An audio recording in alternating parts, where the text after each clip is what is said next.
In the sprawling lands of the Minecraft world, where mountains stretch high and forests breathe with life, lived a boy named Kian. He was known in the village of Brightvale not for his strength or skills, but for one simple thing: he never said no. Kian helped everyone.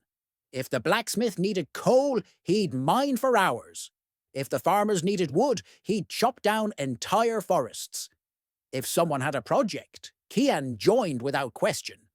He was always smiling on the outside, but inside he was exhausted. He had dreams of his own, building a sanctuary deep in the cliffs where waterfalls met the sky, a peaceful place where he could finally rest, reflect, and create something that was truly his. But every time he tried, someone would ask for help, and Kian would say yes. One day, a traveller arrived in Brightvale. She wore a cloak of emerald and gold, her eyes wise like she'd seen many worlds. Her name was Elira. She noticed Kian, tired, distracted, yet always moving, and she asked gently, "Do you ever say no?" Kian laughed awkwardly. "I can't. People count on me." Elira didn't argue. Instead, she handed him a compass unlike any he'd seen. It didn't point north. It pointed toward peace. "Follow this," she said, "and it will guide you back to yourself." Kian hesitated. Then, for the first time, he said no. He declined a request to help with a wall rebuild, then another for collecting honeycombs. He started following the compass. The path wasn't easy. At first, villagers were confused, some even upset. But slowly, they began to understand.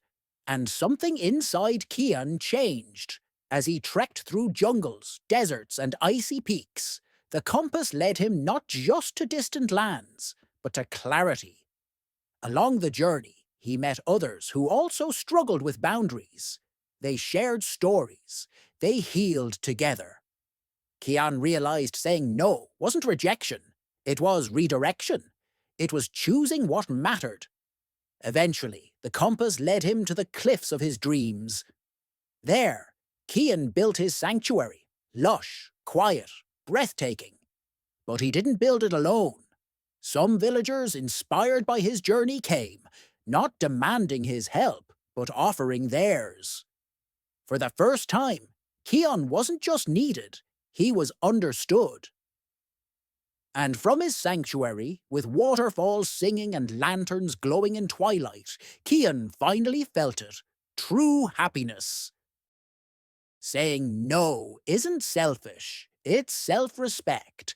It's choosing your peace, your purpose, and your path. True happiness begins when you stop trying to please everyone and start listening to yourself.